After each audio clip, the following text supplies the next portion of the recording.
Every time I hit play, the screen goes dark. I hope the video's good. I tried. Check out this band, Throat Punch. I don't know how long they're going to be together, but check them out. They're really good heavy metal band. So I got a story for you that's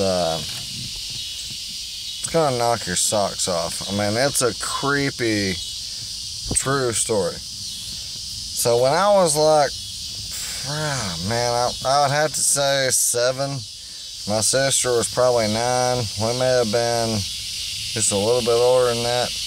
But we went up to, damn it, I'm really sucking at this whole video thing. So we went up to the top of Carter's Dam, and we was just having a good day there. We got there pretty early, and me and my sister was riding bicycles, and my mom was just chilling out beside the truck.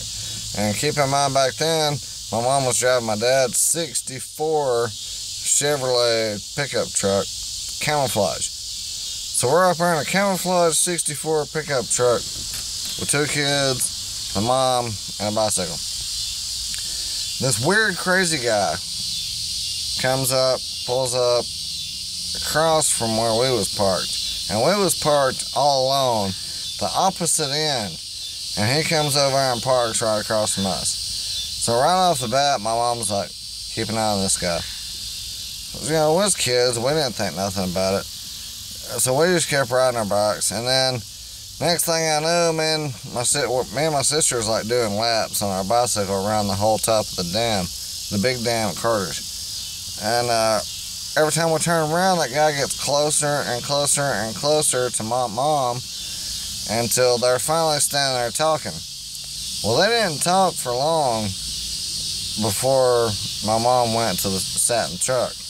And you know, now at the time I didn't think nothing weird about it, but now I kind of realized why that was a little bit weird. So finally, the next time me and D come around, my mom was like, hey, I need to stay away from that guy right there. We're like, why? She's like, you just need to stay away from him. It's like, okay. So we keep riding our bikes, you know. Well, then for whatever reason, me and D got separated, and that guy walked all the way to the opposite end of the dam. So then whenever I come around on my bicycle, he stopped me. And he was asking me, like, what school do you go to? How old are you? Where do you live? And all these questions. And I was a little kid. I didn't know no better. I was like 7. And, you know, I was telling him most. I didn't know our address, thank God. But I told him what school I went to and all this other crap. And so then I come back around after he finally stopped talking to me. I went back around. By then it was getting dark. We'd already been there for hours. And he was still at the opposite end of where our trucks was parked. So I get back to where my mom was, and she's like, put your bike in the truck. We gotta leave right now. Put your bike in the truck. We gotta leave right now.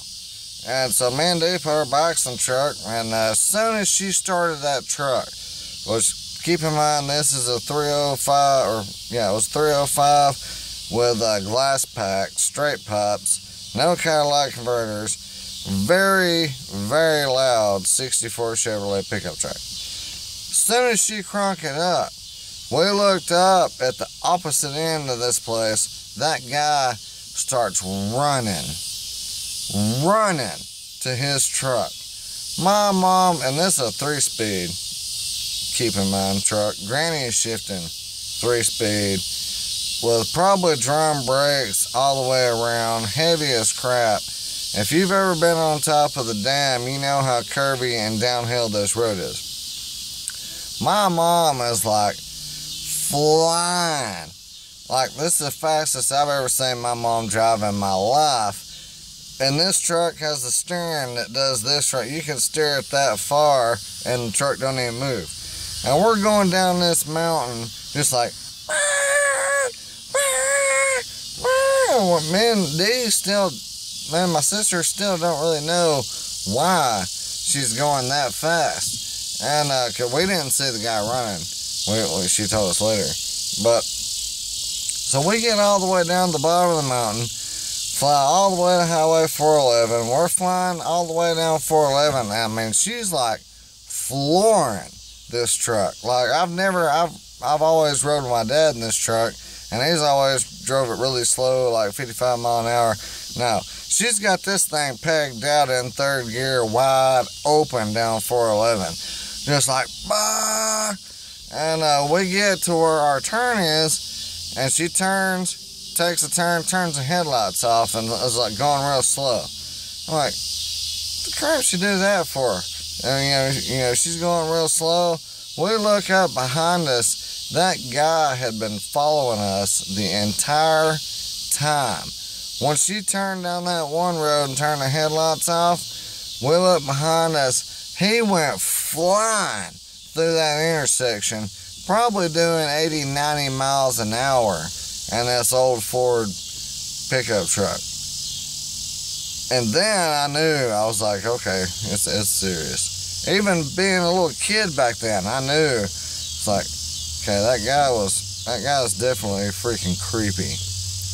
But yeah, man, and about 6-8 months ago, I ran into this way older guy. I swear to God, I think it was the same guy driving the exact same truck, because his truck was like mint condition back in the day.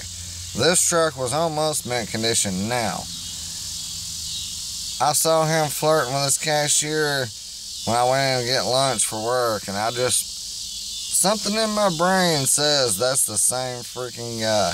I started to confront him, but yeah, you never know. I was probably just being paranoid. But man, I hope you liked that story. I hope the picture shows up more bright than it is on my phone. And we'll catch you next time. Be safe, peace out.